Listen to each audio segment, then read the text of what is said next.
Here's the truth. Corporate politics is a power system, not a personality test. And if you are a Black woman, especially a Black immigrant woman, you already know that the work isn't the hard part. It's the interpretations. It's knowing that you can say exactly the same thing as someone else and it will get perceived differently. It's watching people praise your result, but they're questioning your tone. It's realizing that you can be excellent and still be labeled. And you're being labeled not because you did something wrong, but because you disrupted someone's expectations. So today, I'm not here to give you a pep talk. I'm giving you language and clarity that helps you navigate this without you shrinking yourself. And I'm going to show you the coded phrase that people use, the real translation. And I'm also going to end with a few lines that you can keep in your pocket, words that will help you keep yourself whole. And before we even get into it, I need you to hear this. If you've been feeling tired, confused, or like you're doing everything right, but still getting weird energy, you are not imagining it. You're reading the room correctly. Now, let's talk about what this actually looks like in real life. And I want to start with the internal part because this is where a lot of us get stuck. Corporate politics isn't just what happens in the meetings, it's also what happens in your head before you even speak. You know that moment when you have a very clear point. It's clear, it's correct, it's helpful. And then right before you say it, you hear that little voice say it nicer. Hey, don't sound too confident. Don't make them uncomfortable. Be careful. So you start editing yourself in real time. You soften your language. You start adding extra context that nobody asked for. You over explain and you apologize for taking up space. And the reason that it's so draining is because you're actually doing two jobs. You're doing your actual 9 to 5 job, and you're also managing how you might be perceived while doing it. This is not a personality trait. That's a survival skill that we all learn. And I want to say that out loud because so many Black women blame themselves for being tired in corporate. But the tiredness isn't coming from work alone, it's coming from the performance. Let me put you in a real moment. There was a time that I was in a meeting where I had done the work, not I kind of contributed. I mean, I did the thinking, I did the setup, I did the execution, everything. So I'm in the meeting explaining the plan. I'm calm, I'm clear, I am not being rude.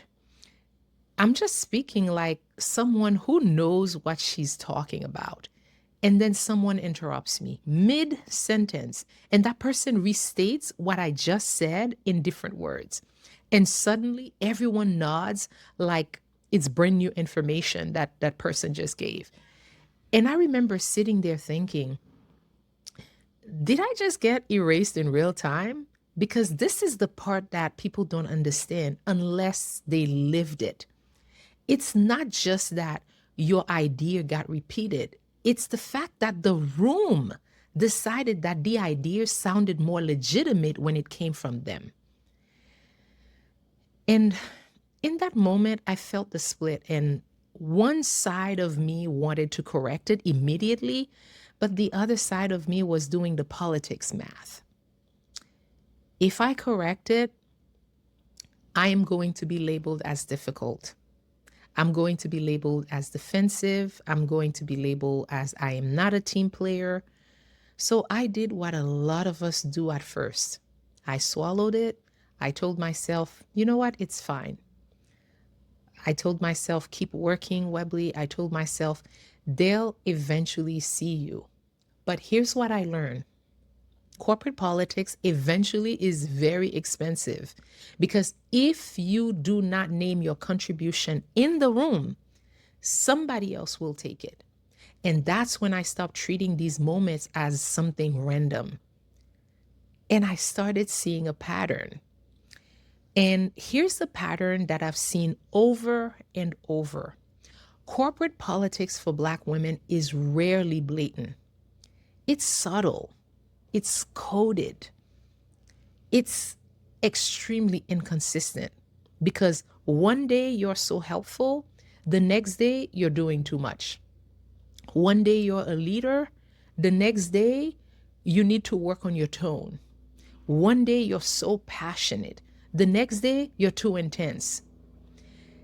And that inconsistency, it's not random. It's when the rules are unclear, the people with power, they can change the standard whenever they want. And if you don't understand that, you will keep trying to solve it with performance. You will work harder. You will over deliver. You all of a sudden gonna rise up as the fixer.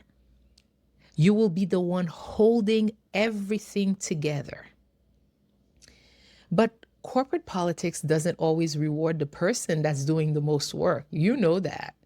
It often rewards the person with the most visibility and the most proximity to decision makers. So while you're doing the work, someone else is building the story. And if you're a Black immigrant woman, there's another layer to it. There's accent bias, there's education assumptions, there's people acting like you need to be grateful to be in the room. There are people treating you like your confidence is like arrogance. So you start walking a tightrope, trying to be clear without being labeled. You're trying to lead without being punished. And if you've ever felt like you have to be perfect just to be treated fairly, that's not something that's in your head. That's in the room. That's the room. And this is where my mindset shift started. I stopped treating corporate politics like it was a personality issue. I stopped thinking, maybe I'm not likable enough. Maybe I'm not polished enough. Maybe I should shrink. And I start seeing corporate politics as what it is, a system of perception and power.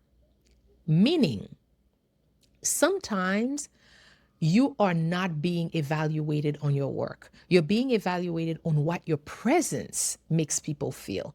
And that's why so many Black women get stuck, because we try to solve a perception problem with performance. We try to work harder to fix something that actually requires strategy and clarity.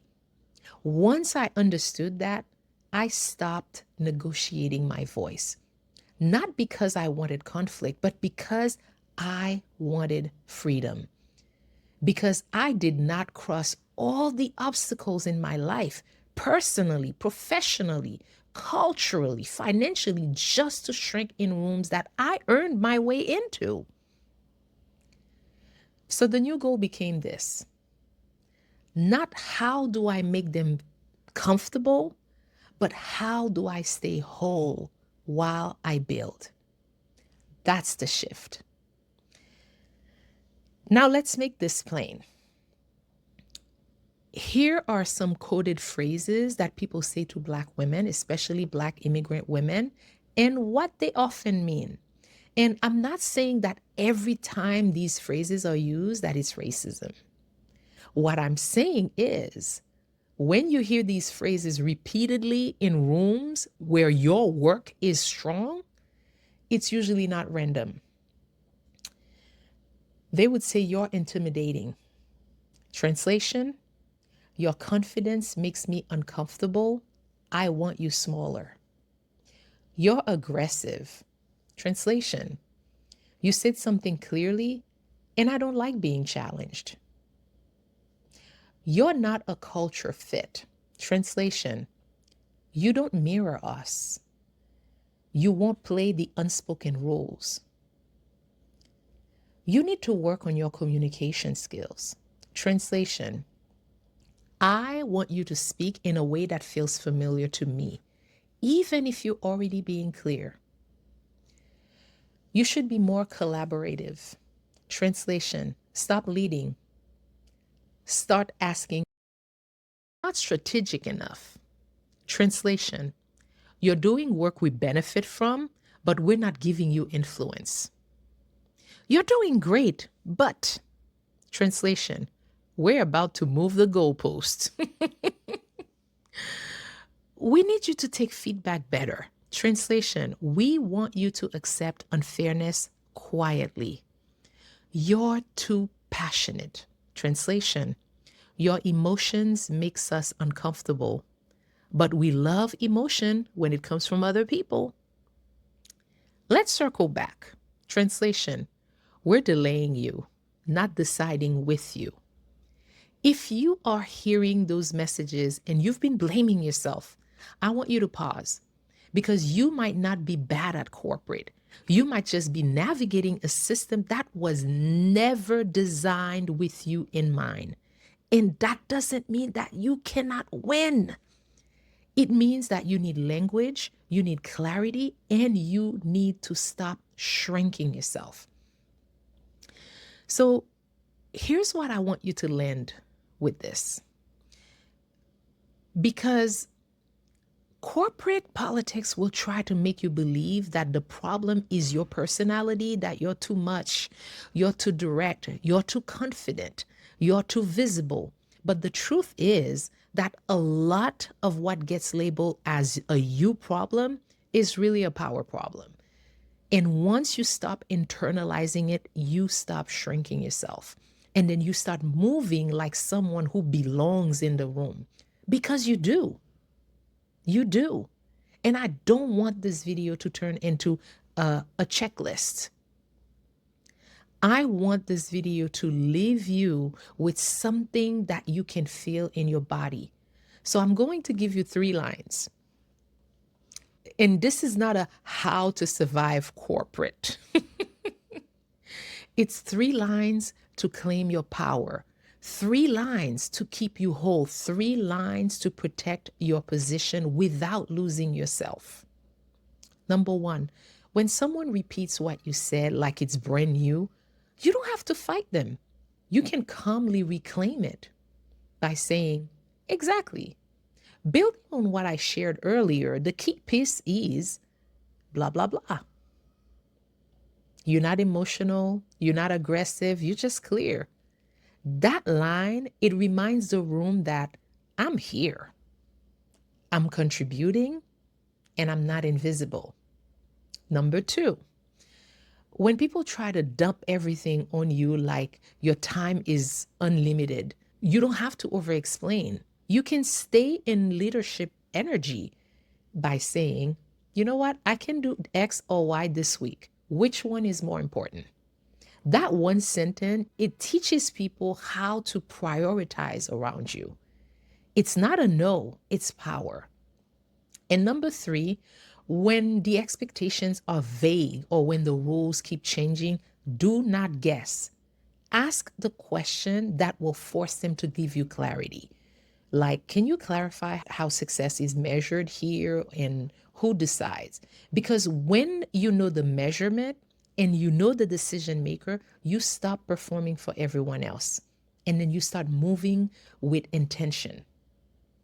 Now, listen, if you're a Black woman, especially a Black woman immigrant, your presence alone, it will trigger stories in people who aren't used to seeing you centered. That is not your burden to carry. Your job is not to make them comfortable. Your job is to stay whole while you are building. And I want you to remember this. You don't need permission to take up space. You don't need permission to speak clearly. You don't need permission to be seen. You already earned your way into the room. So the question is, are you going to shrink or are you going to claim your power? Before I go, I want to ask you something. What is one corporate politics moment that taught you a rule the hard way? Drop it in the comments. Even if you don't tell me the whole story, just name it, because naming it is how you stop carrying this alone. All right, y'all, this was day 49. And for those of you who don't know me, my name is Webley. I am on this consistency journey to show up on YouTube every day for 100 days.